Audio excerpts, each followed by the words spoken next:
In this video, I'll talk about statistical inference. In particular, I'll discuss significance test or tests of significance. So here is a brief outline. First, we will introduce the statistical significance tests, and I'll present to you some examples to illustrate the idea. And in particular, I will explain the 5 components of a statistical significance test.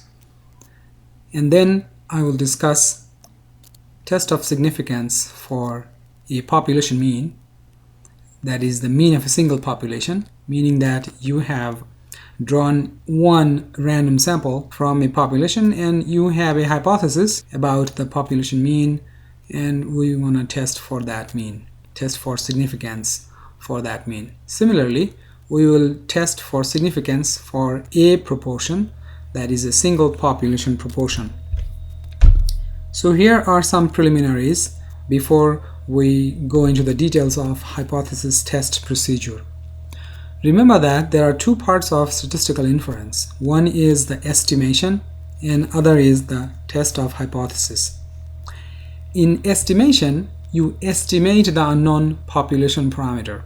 There are 2 estimation techniques. One is the point estimate, which is a single value calculated as an estimate of the unknown parameter. For example, if you want to estimate the population mean, you draw a random sample and calculate the sample mean, and sample mean is an estimate of the population mean mu. Another one is the interval estimate. So interval estimate, in this method, you construct or you calculate an interval of numbers as an estimate of the population parameter.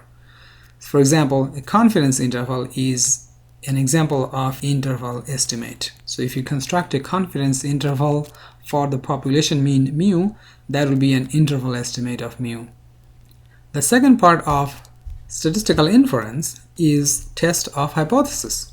So in the first step, you estimate the parameter, unknown parameter.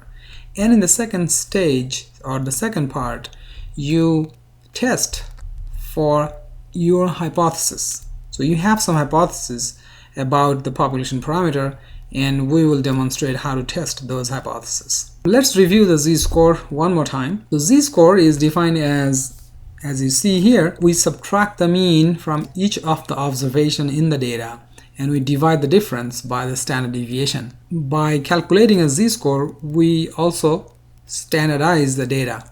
So this is also a formula for standardization.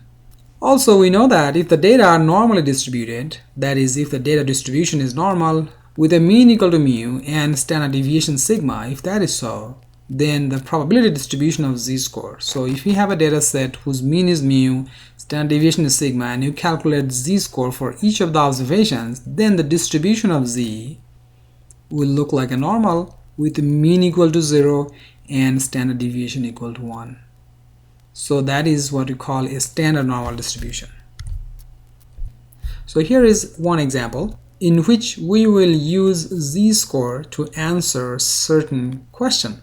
Suppose the probability distribution of scores in a statistics final exam is normally distributed with mean equal to 75 and standard deviation equal to 10. Now the question is how likely it is that a student would score above 90.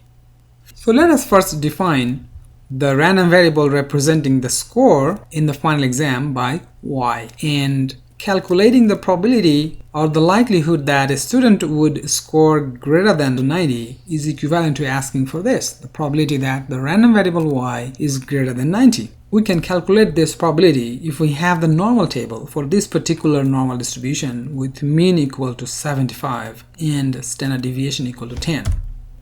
Alternatively, we can use the standard normal table after we transform this probability of y greater than 90 into a z-score. For example, probability of y greater than 90 is equivalent to probability that z is greater than 1.5. Now we can calculate this probability using the standard normal table. So graphically, this is the distribution of z-scores, and we are interested to find the probability that z is greater than 1.5. Okay, so here is z. Look at that. This mean equal to 0, sigma equal to 1, and this is 1 standard deviation above the mean, and this distance is 2 standard deviation above the mean, and so on. and we are interested to finding the probability that z is greater than 1.5. You can use a table where the right tail probabilities are given, such as the one that is in Agresti and Finlay. You can use that table to calculate the probability directly, or alternatively, you can rewrite the expression probability of z greater than 1.5 is equivalent to 1 minus the probability that z is less than or equal to 1.5. This expression is useful especially if you have a normal table, standard normal table, whose lower tail cumulative probabilities are given, such as the one I provided before. So this green area is actually equivalent to finding 1 minus this purple area. Okay? Using the table, we know that this is probability of z less than 1.5 is 0.9332, and then you subtract it from 1 and you get the required probability 0.0668. So this green shaded area is actually 0.0668, and the remaining area is of course 0.9332. So the interpretation of this probability is that a student would score above 90 is 0.0668 or 6.68%, which is not very small, about 6%. However, consider the following related questions. How likely it is that a student would score above 95 for this class and above 99? Okay, so we want to find these probabilities using the same method that we have just discussed. So probability that y is greater than 95 is equivalent to finding probability that z is greater than 2. Okay, so you convert 95 into a z-score, which is 2. So we want to find the probability that z is greater than 2. So which from the table we can find 0.0221 or 2.28%. And probability that y is greater than 99 is equivalent to finding the probability that z-score is greater than 2.4, which is 2.4 standard deviation above the mean 0, right? Is 0.82%, which is even smaller. Now also consider the following questions. How likely it is that the student would score below 60 for this class and a student would score below 45 for this class. So following the same way, we could calculate the probabilities that a student would score below 60 is 0.0668, which is the same probability as the probability that student would score above 90. And the probability that y or the student's score would be below 45 is actually 0.0013. So one thing that you notice that as we move away from the mean score, either above or below the mean, the likelihood of observing those events are getting smaller and smaller. Now, the important lesson that we learn here by using the z-score and calculating the associated probability that the z-score is above or below the value is the identification of rare events or outliers. So that is one of the important use of z-score, that we can use a z-score to identify outliers in the data. A student who scores below 45 or above 99 for this class, which has an average of 75 and standard deviation of 10, is among the rare students or outliers. In other words, it is rare or highly unlikely that a student would score below 45 or above 99 for this class. So let's put it another way. So if the distribution of scores for this class is indeed normal, with mean equal to 75 and standard deviation equal to 10, then observations like 45 or 99 are highly unlikely, yet possible. So we have to keep this in mind. This is a very important concept. So we will utilize this concept when we carry out statistical significance tests.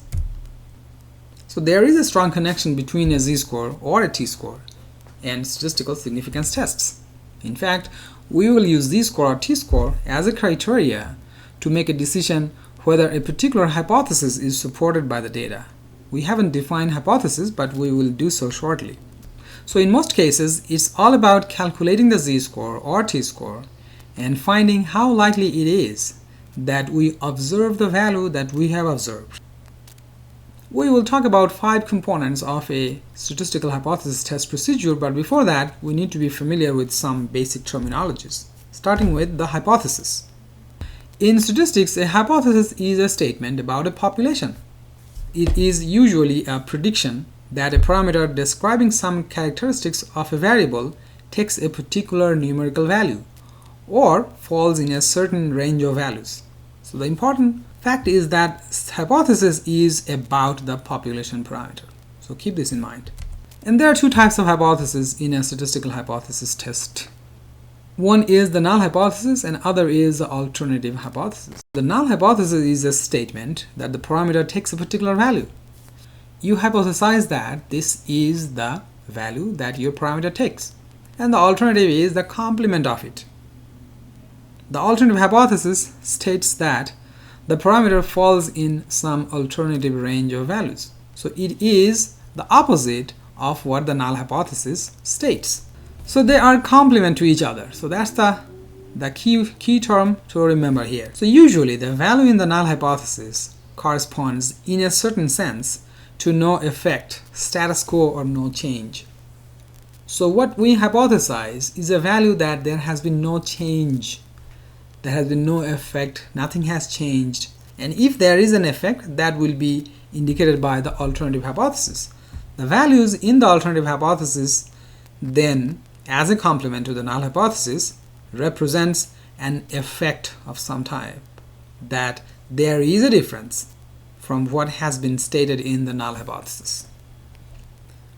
Now let us focus on some examples of null and alternative hypothesis.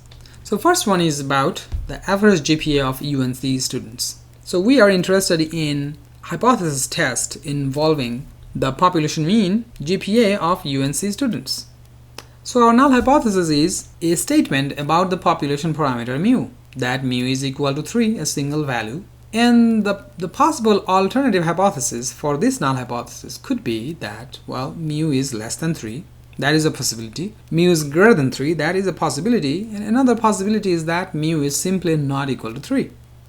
So if you specify the alternative hypothesis as mu greater than 3, this hypothesis is called right-tailed alternative hypothesis.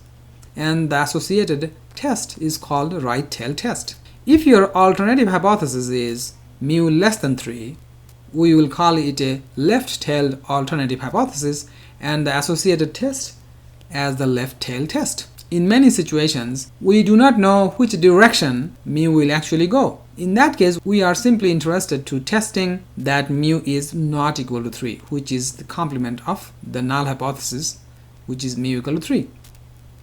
The second problem deals with the hypothesis about the population proportion. We want to test the hypothesis about the proportion of people in the population who favors legalizing recreational marijuana. So your null hypothesis could be that 70% of the people supports legalizing the recreational marijuana. So your null hypothesis is pi equal to 0.7. And you have 3 possible alternative hypotheses and you choose one of them. So one could be that pi is greater than 0.7. The other could be the pi is less than 0.7. And the other one is simply pi is not equal to 0.7. I'll give you an example. It's not a real life example, but an example to illustrate the ideas. Suppose you have a booklet in your hand and it has 8 pages, but you have not counted them yet. Okay. And you hypothesize that it is a book. So you have a booklet in your hand and your hypothesis is that it is a book and you want to test the hypothesis. So let's first state the hypothesis. The null hypothesis is that this is a book. And the alternative hypothesis in this case is that this is not a book. Okay? Now, you need to choose a criterion for testing the hypothesis. You need a basis. So how would you test the hypothesis? So can you think of ways of testing your hypothesis? You can pause for a while and think about it.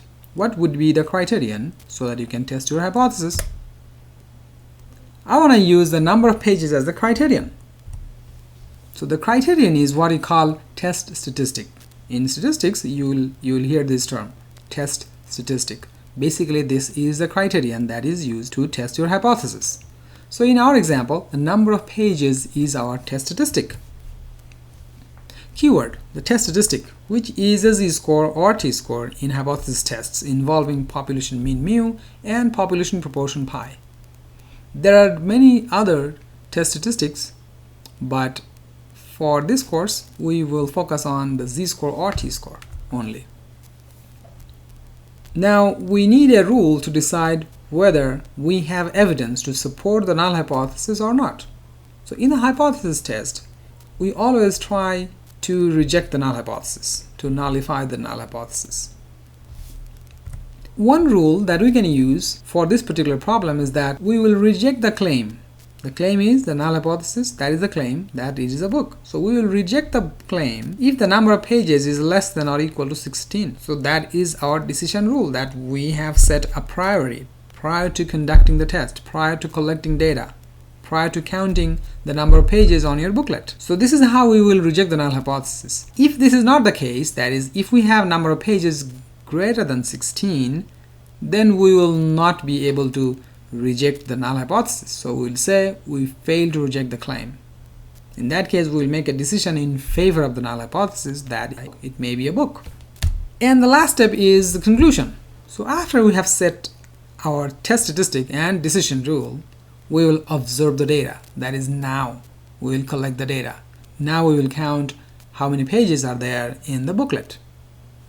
In real life situations, the hypothesis, the null and alternative, the test statistic, the test criterion, and the decision rules are set before collecting and looking at the data. Do not look at your data, do not calculate the test statistic, do not calculate any summary statistic and then formulate the hypothesis. You always set up your hypothesis, test criterion, the test statistic, and the decision rule before collecting the data. Keep this in mind. In this problem, if the number of pages is found to be more than 16, then we will conclude that we have no evidence to reject the claim, as per our decision rule. If the number of pages is found to be less than 16, we conclude that we have evidence to reject the null hypothesis. Or we can say we have evidence to support the alternative hypothesis. So you make a decision accordingly. So notice that being able to reject the null hypothesis does not mean we accept the alternative. All we say is there is evidence to support the alternative hypothesis. We never accept any hypothesis. We do not use the term accept in statistical hypothesis testing, but we use the term reject. To summarize, the steps in hypothesis testing problems are that we have to have a consideration or evaluation of the assumptions, the type of data, the randomization, distribution of population, and the sample size. Most of the cases, we pay attention to the assumptions that the data have been collected from a random sample. And the population distribution, we need to assume that it is normally distributed in most of the cases. And of course, we have some assumptions about the sample size. If it's a large sample, then we can apply the central limit theorem. If it is a small sample, then we can use the t-test. The second step is the statement of the null and alternative hypothesis. And the third one is specification of the criterion or the test statistic. The fourth step is the setting of the decision rule using a p-value, for example. We will talk more about p-value later on. And finally, drawing conclusion of the test results. So these are the 5 steps. So when you conduct any statistical hypothesis testing, you have to follow all these steps sequentially. Assumption, hypothesis, test statistic, decision rule, conclusion. So now we'll talk about the p-values. What is a p-value? So p-values are often difficult to grasp because of the way it is taught. P-value is one of the 2 ways to make a decision about the null hypothesis. So we'll only focus on the p-value, so we'll not talk about the other way of making a decision. So what is the p-value? The short answer is p-value is simply the probability. It is analogous to the probability that the z-score or t-score is above or below a given value. Remember that we calculated the likelihood that the student's score would be greater than 90. The likelihood, the probability, that was the p-value. The p-value is the probability that the test statistic equals the observed value or a value even more extreme in the direction predicted by the alternative hypothesis. It is calculated assuming that the null hypothesis is true. In other words, assuming that the null hypothesis is true, so if the null hypothesis is true, p-value tells you how likely it is that the test statistic is equal to the value that you have observed, you have calculated, or even more extreme in the direction predicted by the alternative hypothesis. This is very important to note here, is the direction predicted by the alternative hypothesis. We'll talk more about that in a minute. How do you calculate the p-value? All statistical software packages will calculate p-value when you perform a statistical hypothesis test. However, it is important that you know how to calculate the p-value. We will now demonstrate an example where we would carry out a significance test for population mean. Here is the statement of the problem. So by law, an industrial plant can discharge no more than 500 gallons of wastewater per hour on the average into a neighboring lake. Based on other infractions they have noticed, the Environmental Action Group believes this limit is being exceeded. Monitoring the plant is expensive, so a random sample of 20 hours is selected over a period of 2 weeks. And here are the summaries. Hours monitored is the number of hours that were monitored, so n, the sample size, is 20. The mean discharge that they have found out of these 20 hours of monitoring is 700 gallons, and the standard deviation was found to be 300 gallons. So now we want to perform the test. So we would like to test whether the mean discharge equals 500 gallons per hour against the alternative that the limit is being exceeded. So notice that the null and alternative hypotheses are clearly specified here. In many problems, only the null or only the alternative hypothesis will be specified.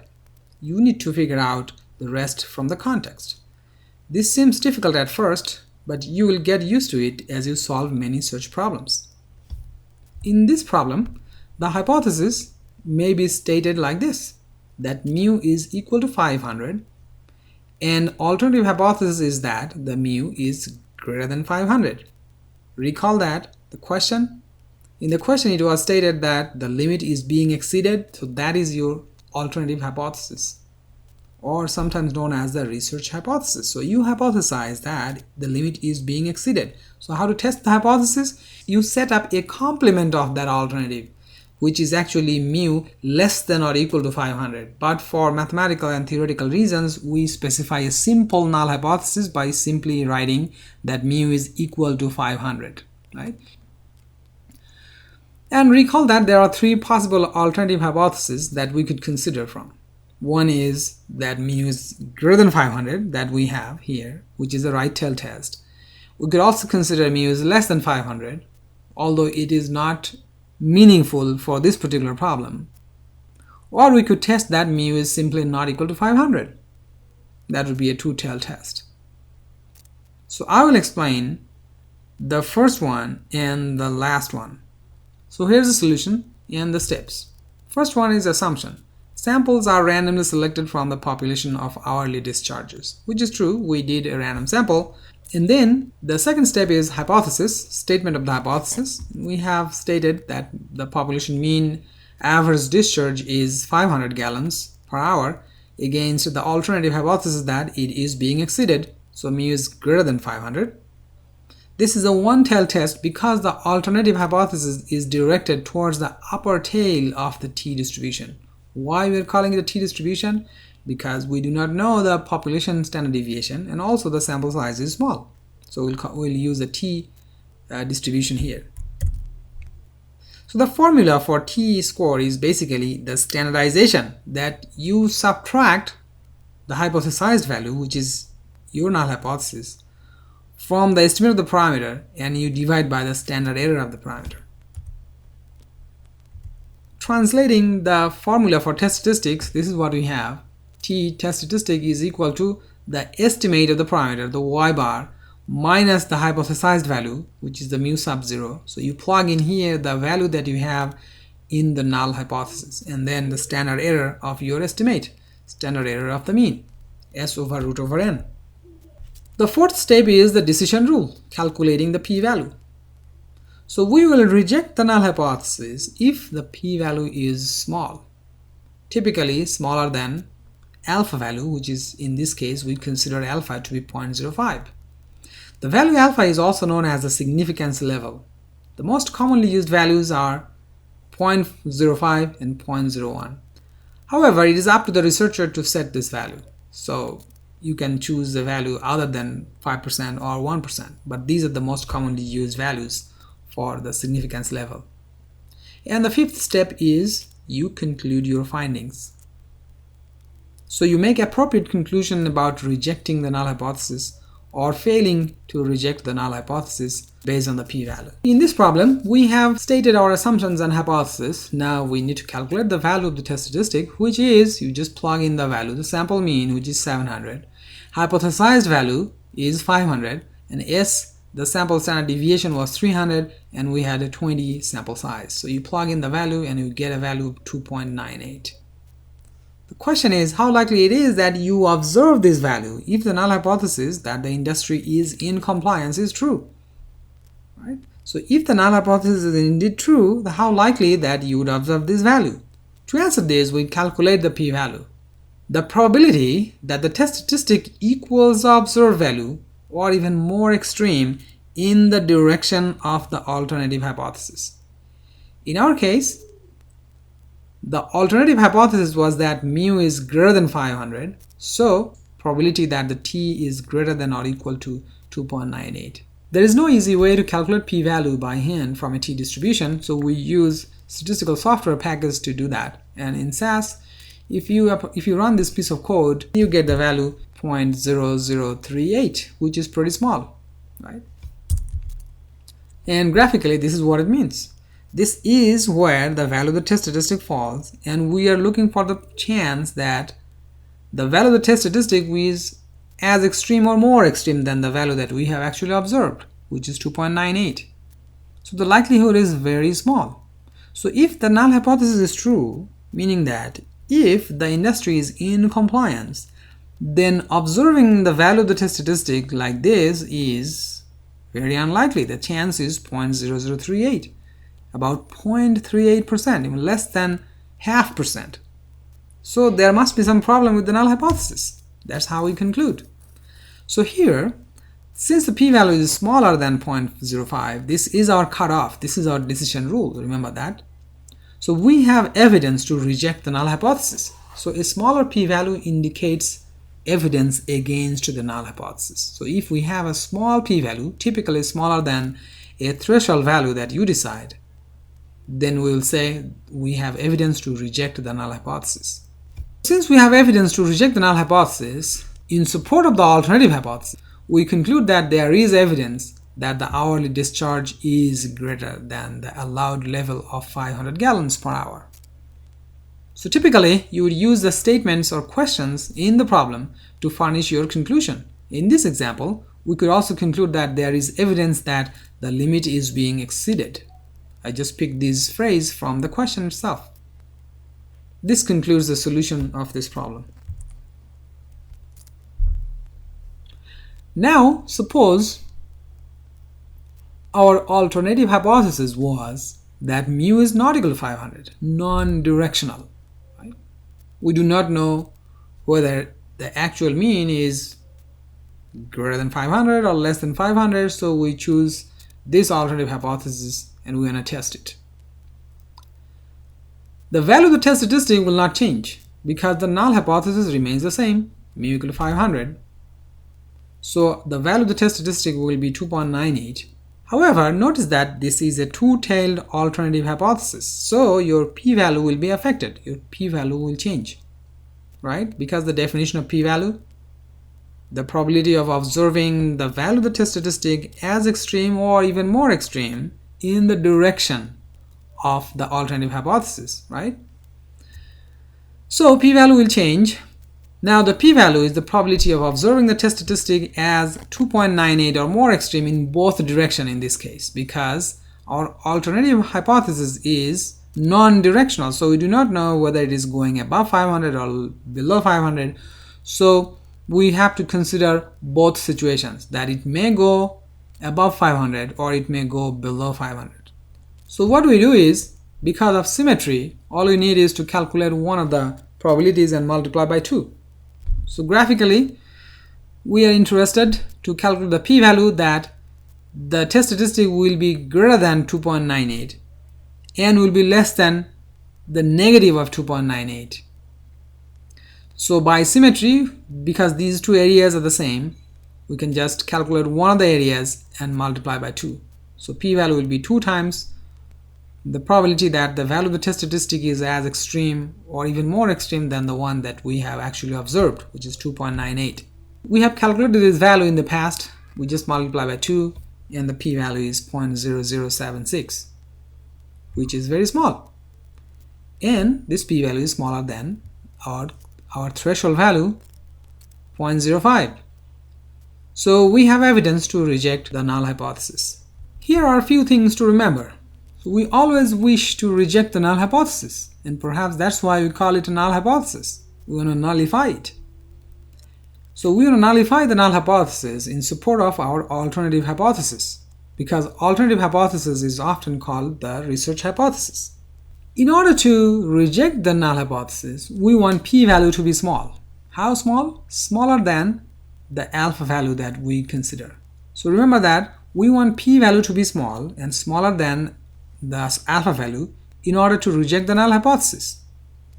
When we reject the null hypothesis, we may conclude that we have evidence to support the alternative hypothesis. Again, we will not say we accept the alternative, but we will say we have evidence to support the alternative hypothesis. Now we will consider another example where we test the hypothesis involving the population mean. Here's a statement of the problem. A study considered whether the mean score on a college entrance exam for students in 2007 is any different from the mean of 500 for students in 1957. So in 1957, the mean was 500. And we want to test if the mean has changed in 2007. In order to do so, a nationwide random sample of 10,000 students who took the exam in 2007 were collected, and it shows that the average entrance exam score is 497 and the standard deviation is 100. So the question is, carry out the test and conclude your findings. So here's the solution. The first is the assumption. The samples were randomly selected from the population of students, and our hypothesis is that mu is equal to 500, and the alternative hypothesis is that mu is not equal to 500. Now, why did we choose mu equal to 500 and the alternative to be mu not equal to 500? Look at the statement of the problem. It says that the mu on a college entrance exam for students in 2007 is any different, whether it is different from 500. So that's your alternative statement. That's your alternative hypothesis, whether it is any different from 500, right? So that's what our alternative. So the null hypothesis is the complement of it, which is mu equal to 500. Okay, here we have a large sample, but we do not have the population standard deviation. T-test statistic would be the estimated mean, which is the sample mean, minus the hypothesized value divided by the standard error of the mean. You plug in the value. The sample mean is 497 and the hypothesized value is 500, which is under the null hypothesis, divided by the S was the sample standard deviation was 100, square root of the number of observations, which is 10,000. So this one gets cancelled, which is actually -3. So this is the value of the test statistic. Now we need to find how likely it is that we observe a value this extreme or more extreme if the null hypothesis is true. So that's the p-value that we need to calculate. The probability that the observed value of the test statistic is as extreme or even more extreme than the value that is observed if the null hypothesis is indeed true. Because of two-tailed test, the appropriate p-value would be 2 times the probability that t is less than -3. Again, we can use SAS to calculate the required probability. You see that 2 times the probability of t that is -3, and the degrees of freedom is 9,999, right? 1 minus the sample size. And the p-value is very small, 0.0027.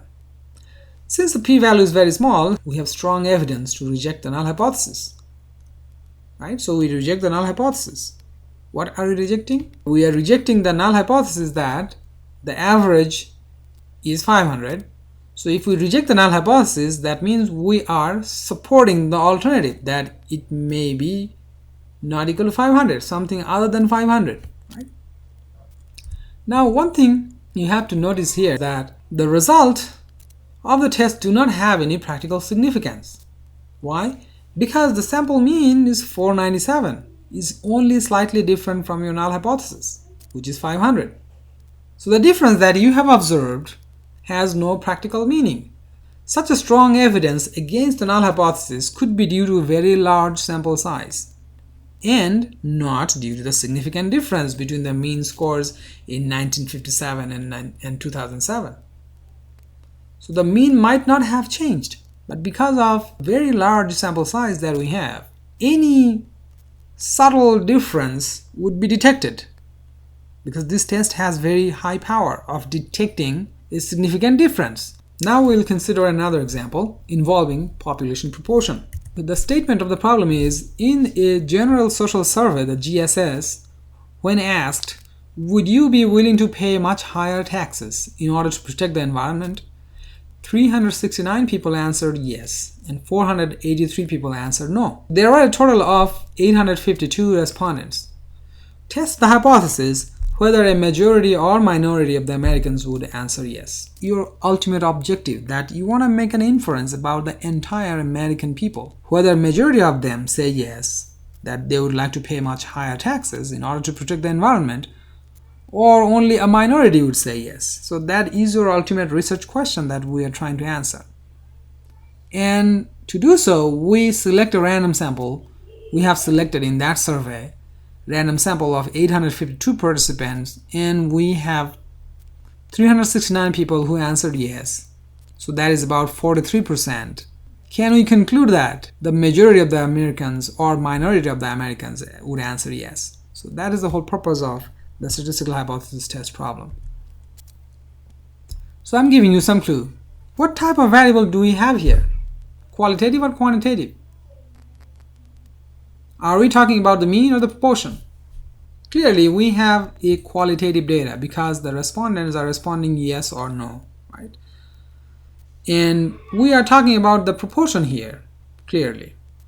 Now, of course, you know that there is a connection between mean and the proportion. Now, what is the appropriate null and alternative hypothesis about the population proportion? So note the statement of the problems for the clues, such as majority or minority of Americans would answer yes. So we're talking about the proportion, right? Majority or minority. What constitutes majority? More than 50%, right? And what constitutes minority? Less than 50%. That's what we generally agree, that if it is more than 50%, then we say majority are saying yes. And if less than 50%, we say minority are saying yes, right? So that will help us formulating or stating our null and alternative hypothesis. Now let's look at what information do we have here. So we have the sample proportion of yes, which is pi hat. We know that this is the notation that we use. 369 out of 852, which is 0.4331. It is usually better to consider 4 decimal places and round the results at the very end. Now we also know that the sampling distribution of sample proportion pi hat has a mean pi and standard error given by this. The test statistic has to be formulated under the null hypothesis, meaning assuming that the null hypothesis is true, we will calculate the value of the test statistic. So if the null hypothesis is true, then pi will be equal to your hypothesized value, pi sub 0. So the standard error would be, you just plug in pi sub 0 here. So that is what we have to use when we calculate the value of the test statistic. So now the solution. The first step is assumption. So samples are randomly selected from the population and the sample size is large. Hypothesis is that the pi is equal to 0.5 and the alternative is that pi is not equal to 0.5. So the test statistic is pi hat minus the hypothesized value divided by the standard error. And also we know that for large sample, if null hypothesis is true, the sampling distribution of the z-test statistic, like this, the z-test statistic would follow a standard normal distribution. So you plug in the values, you plug in the numbers, you calculated the sample proportion to be 0.4331, and this is your hypothesized value, which is 0.5. We get negative 3.91. This value is approximately 4 standard deviation below the average, 3.91 to be exact, which is highly unlikely, right? This is a very extremely unlikely value if the null hypothesis were true. But let us calculate the p-value to know how likely it is to observe a value or even more extreme value than this one, if the null hypothesis is true. So again, this is a two-tailed test because our alternative hypothesis is pi not equal to 0.5. So your p-value would be 2 times the probability that z is less than or equal to negative 3.91. Okay, you could use the z table to find the probability, or I use the following SAS code to get the exact probability, which is close to 0, and we would actually write the p-value to be equal to 0. So how to conclude? So since the p-value is extremely small, there is strong evidence to reject the null hypothesis. Remember that p-value small means we reject the null hypothesis. So that means if the null hypothesis were true, there is almost no chance that we would observe a value of the test statistic, which is negative 3.91, as extreme or even more extreme. So therefore, we have strong evidence to conclude that the proportion of Americans who would be willing to pay much higher taxes in order to protect the environment is different from 0.5. So we rejected the null hypothesis, so we would say we have evidence to support the alternative. The alternative was that the pi is different from pi equal to 0.5, right? So it is different from 0.5. Some supplementary questions. Now we have found that the proportions saying yes, the proportion of respondents saying yes, is different from 0.5, right? That's what we have found. But this doesn't tell us whether the actual proportion is below 0.5 or above 0.5. So we can find more insight by constructing a 95% confidence interval, which is, the formula is the estimate plus minus 1.96 times the standard error. And we find that the confidence interval that we find is 0.4 to 0.66, which tells us that we are 95% confident that the true population proportion is somewhere between this, which is well below 0.5. So what can you conclude from here? This indicates that majority of the respondents are not willing to pay higher taxes to protect the environment. Or you could say minority of the people would say yes, that they would pay higher taxes in order to protect the environment. That concludes example 5. Thank you.